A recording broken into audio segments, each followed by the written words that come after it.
今回はですね、私が使用している、電動工具についてですね、ご紹介をさせていただこうかなと。同時に参考になればと思いまして、動画を撮っております。えー今正直ですね、だいたい3台ぐらい使っております。で、それぞれ歴史があって、それぞれにいろんな思い出がございます。えもともとですね、穴開け、紐穴をね、根付けは紐穴がいるので、紐穴を開けるためだけに、使っていたんですけれども、今は本当にいろんな用途に使用しているのが実情です。とはいえですね、伊勢根付、うちもうちの師匠なんかにも、言われてきてますし、僕自身もそう思ってますけど、木をね、根付けにする、過程はやはり手作業のがいかに大事かっていうところは、切々と教えられてきましたし、今もそう思ってますし、手で作ることの意味っていうのはあると思いますから、正直ですね、すべての工程を機械でやってしまうということに対しては抵抗がありますし、いい言い方は悪いですけど、あの、面白みのないものしかできないんじゃないかなと思ってます。手で作るからこそ、ぬくもりのある、いいものが出来上がるんじゃないかなと思っております。なので、3台使ってますけどね、どうだろうな。平均すると、どうだろう、7割ぐらい手で、3割ぐらい機械かなっていう、のが現状です。で、何に使うかっていうと、紐穴は、開けます。機械でね。本当に、開けていくわけですけど、別にこれも手でやりゃいいんですけど、僕なんかは本当に、お手頃な根付けも大量に作る、部類だと思うので、大量っていうほど大量じゃないんですけど、とにかくある程度の効率というか、速度も必要でありますので、紐穴には絶対使ってますね、正直。うん。あとは加工するとき、目玉とかですね、ああいうものを木にはめ込むための材料などの加工にも用いていますし、あとは大雑把な荒彫りの段階でも多少は使用しております。別になくてもいいっちゃなくてもいいようなところにも使ってはおりますけども、ただ、紹介しといてなんですけども、機械でやるところ、手でやらなければならないところというのはありますので、頼りすぎていいことはあまりないです。あくまでも補助として使うぐらいが、味のあるものを作るためには、大事なんじゃないかなと思いますし、木もですね、ノコギリで切ってますけど、たまに機械で切りゃいいんじゃねえかなっていう人もいらっしゃいますけど、うん、苦労して、やるところの意味っていうのもあるんじゃないかなと思うし、機械でやるとね、焦げつくとか、そういったところも出てくるので、木ぐらいノコギリでね、苦労して切りなさいよとは思いますけど、まずですね、歴史、を追いながら、一個一個ね、どんなもん使ってんのか紹介していけたらなと思います。重ね重ね言いますけど、最初から機械に頼るような掘り方は覚えない方がいいです。やっぱりね、手で覚えていく感覚っていうのは絶対あるので、あのこういうので楽しようとしない方がいいです。絶対に限界がありますんでね。まあ、僕はもうそうですね。あれ、いつだな。2010年ぐらいかな。初めて、根付けを掘り始めて。で、最初に使ってた、もうこれ2代目なんですけど、2代目 ?3 代目かな。穴開けのために買った、なんだこれ。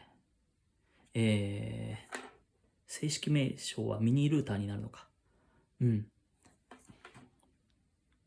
これをね、穴開けに使ってたんですよ。プロクソン。ブロクソンってずっと思ってたんですけど、プロクソンですね。これは本当に、安かったし、最初の頃はすっごいこれで穴開けてましたね。大助かりです。ただ、なんだろうな。これでちょっと、ビット、ね、これ入れるために、これで、上げなきゃいけないんで、ちょっと手間だなっていうのはありましたけど、最初の頃は本当にもう、そんないいものを買うお金もないですし、今もそんなないですけど、非常にお手軽な値段でね、いろんな種類がありますけど、これは本当にお世話になりました。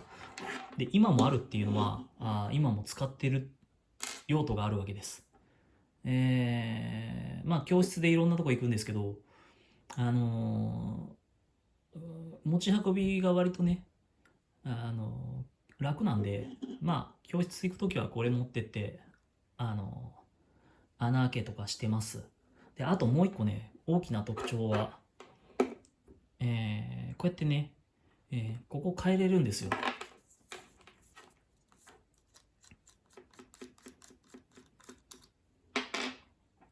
買って。もうだいぶ古いんで錆びてるのかな。買ってえな。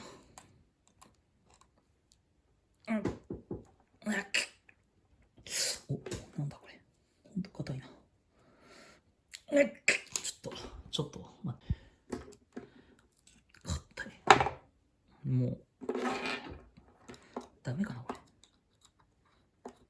ダメじゃないか。ちょっと錆びちゃってますね。これでね、ちょっと先端を、この三つ爪のやつに変えれるんですよ。これがありがたくて、本当はもっとこう噛めるやつが欲しいんですけど、噛めるやつまたなんかあったら教えてほしいなとは思いますけど、ここにね、どこ行ったかな、あれどこ行ったかな、本当に。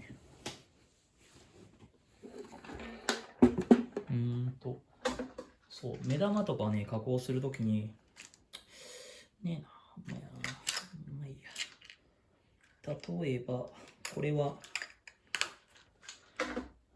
植物のね、やつですけど、木ですけど、こう挟んでね、あったぞ。よいしょ。これをね、こう挟んで、こうかませるわけですよ、三つ爪に。かませるわけですよ。で、これでこう回転させて、で、どこ行ったかな。こう刃物かなんかでね、グイーって、よく目玉作ってる時に、映ってますけど、こうやってこう加工していく、回転させて、ね、こうやって、そういう用途に使ってます。で、こうやってね、で、こう回転させて、こうやってね、加工していくんですよ。で、こういうとこにこうはめ込む。ね。で、ただこれの難点はですね、ここでオンオフするんですよ。なんで、作業中にはちょっと使いづらい。こういう目玉とかをね、加工するときだったら全然いいんですけど、穴開けるときとかね、スピードコントロールができないので、気軽に。だからちょっとまあ、最初の段階はまあ、お金ない時とかはこんなんでいいですけど、そこがね、ちょっと不便かなとは思います。まあでも、多分これからも、使い続けていくと思います。こういう用途でね。うん。これはだいぶ本当にお世話になってます。うん。意外と雑に扱ってますけどね。まあ丈夫いもんで。うん。そしてですね、これが、2代目かな。種類的には。うん。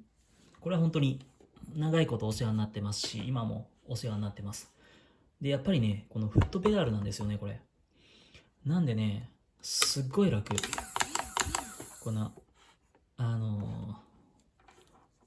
さっきのやつはね、ここで、電源入れたりしてましたけど、やっぱりね、片手でずっと持って、で、足でちょっとこう調節するだけで、オンオフできるっていうのは、これはすごい楽ですね。まあ、スピードコントロールはここですけど、まあ、基本的にあんまり動かさないんで僕は、同じところにずっとやってますけど。でね、これは、すごいありがたいのはこうやってね、これで抜ける。さっきの、ひねってね、開けなくて済むんで、ここ開かなくて済むんで、これはすごい助かりましたね。うん。これはまあ、アルゴファイルの、なんだっけな、スター P だっけな。模型屋でね、買ったんですよ。アマゾンでも売ってますね。うん。ちょっとだいぶ基盤できてますけど。うん。これは本当に、すごくお世話になってます。で、まあ、これを何年使ったかな。もう結構長いこと使ってました。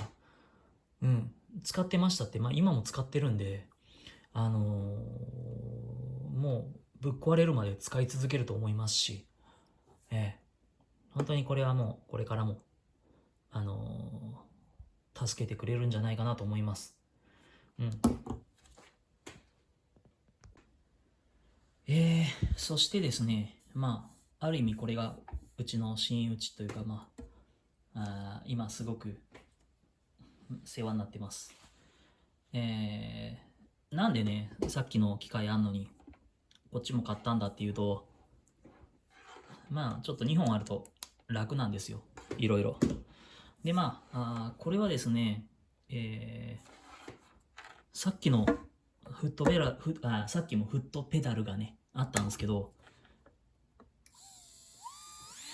これはね、コントロールできるんですよ、スピードを。さっきのはね、確かできなかったと思うんですよね。やってみようかな。よっ。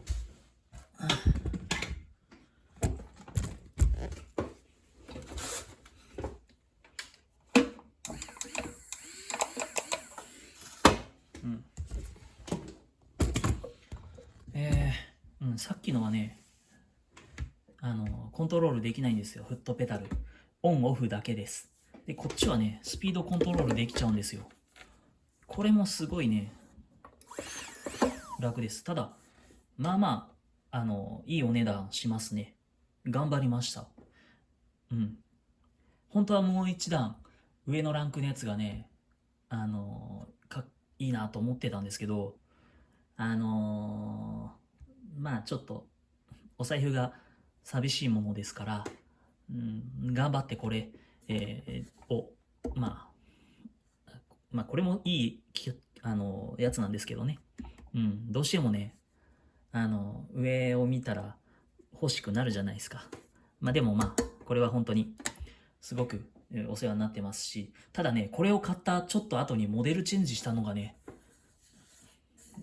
悔しいというか、いいんですけど、で、これは本当に、すごくね、便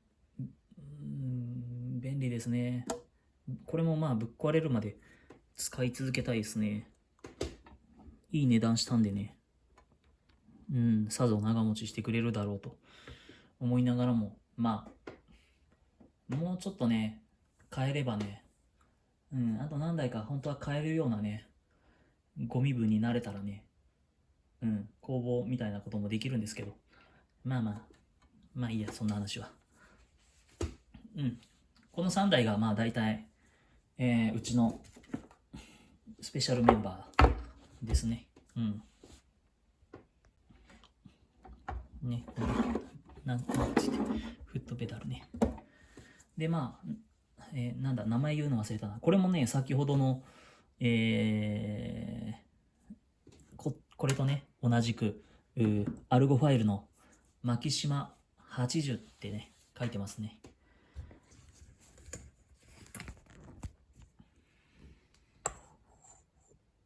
これね。本当にお世話になってますよ。ただね、僕の使い方が悪いのか、たまにね、これ外れなくなっちゃう時があって、その時はちょっとここ分解して、分解って言ってもまああれですけど、このパーツ外してね、自分でやってるんですけど、そこはどうだろう。まあ使い方の問題かな。あれですけどね、ちょっと荒いのかな。僕のね。まあでもいいやつです。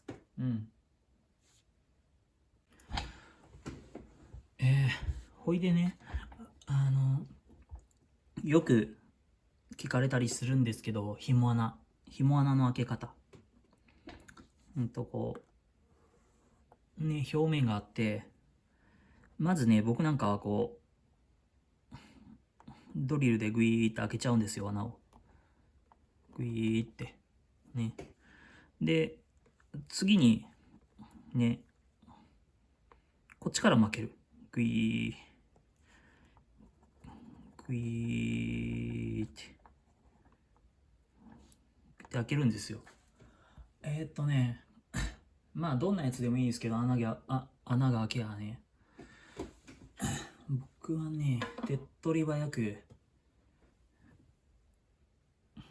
わかるかなこれ。でかいやつでいいか。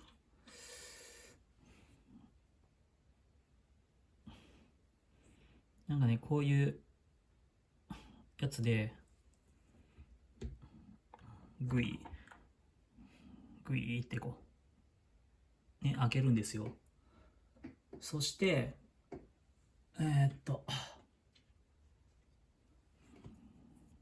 このね、このサイズじゃない、このタイプのもので、もうサイズは本当に、結構いろんな種類がいります。ちっちゃいものから大きいものまで。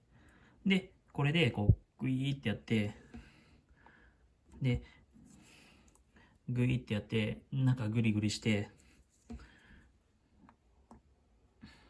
ここのね、穴を、こう、こんな感じにするわけです。で、紐がこう入って、こう出てくるわけです。なんで、入るところ、紐ってのは、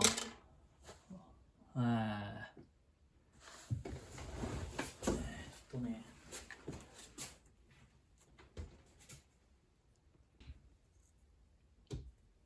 こうやってね、結んで、ありますから、こっちから入れて、まあ、これだったらね、こっちから入れて、こっちから出てくる。で、こう、ちょっと、結び目が収まるような感じに、ここちょっと穴が大きくなってるので、だから、ちょっとこっちをね、大きい穴にするわけですよ。ね。だからまあ、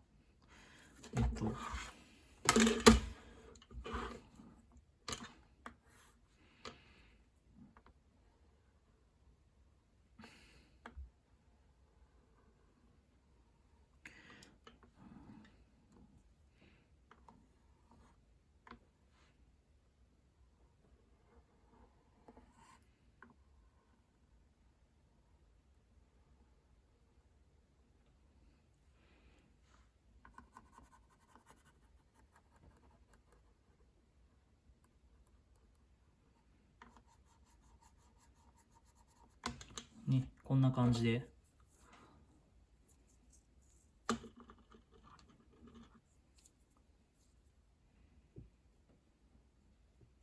キュッして、ここでね、ここで止まる。ここで止まる。まあこんな感じなんですよね。でまあこの穴を開けるのに先ほどの機械たちが大活躍してくれると。でまあ大活躍するんですけど、同時に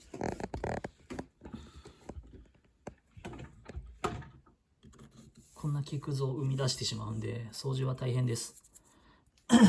まあでもね、あるのとないのじゃちょっと作業効率がだいぶ変わってくるんで、本当に大助かりですね。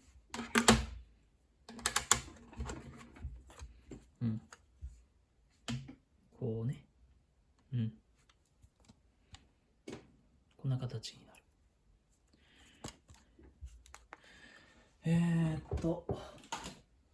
でまあこう引っかかりがあんまりないようにね作ることも、紐の穴を開けることは大事でございます。まあこんな感じかな今日はね。